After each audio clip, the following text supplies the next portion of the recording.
Hi, welcome to mediatorpodcast.com, a podcast and video series about mediation, negotiation, and collaboration.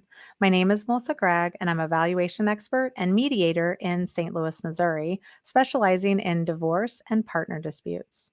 Today, we will discuss issues around mediation and settlement negotiations, including dealing with emotional stress, with another mediator and negotiation coach, Alice Shikina.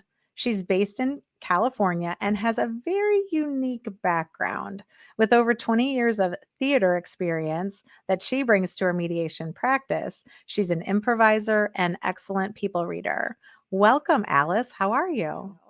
Good. Thanks for having me, Melissa. I'm really excited to be here. But talk more about like perspective and how your view of this, like mediation is not somebody telling you what to do.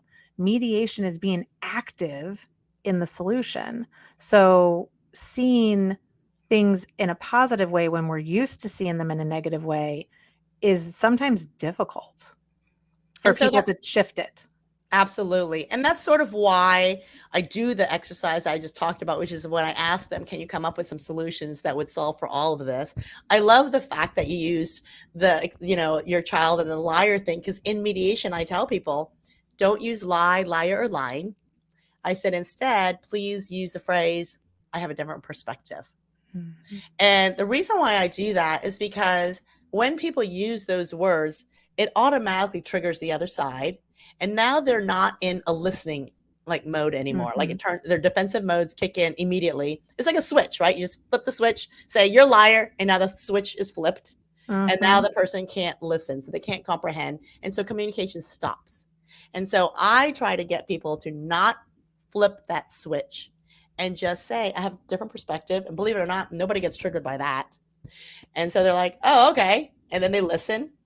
And then you keep that, and then they're able to listen to someone else's perspective because it is framed as my perspective. It is not framed as you're lying, mm-hmm. right? Because if I'm accused of lying, all my defenses go up and I can't hear what their perspective is.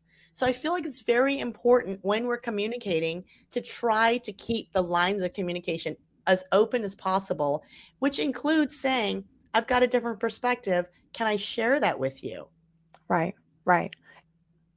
And I also do that when I do caucusing. If it gets like 5 degrees warmer in the room, temperature wise, with the emotions, I'll say, let's go into separate rooms. We go into separate rooms, and then I'll hear different people's perspectives, and I'm able to bring it back and present it for 2 reasons. One, they're in the listening mode because they're in a different room. And 2, it's coming from a neutral party, the mediator. Right. So I believe mediators have that power to go in and present a different perspective from the other side. Now, it shouldn't really be your side because you're neutral.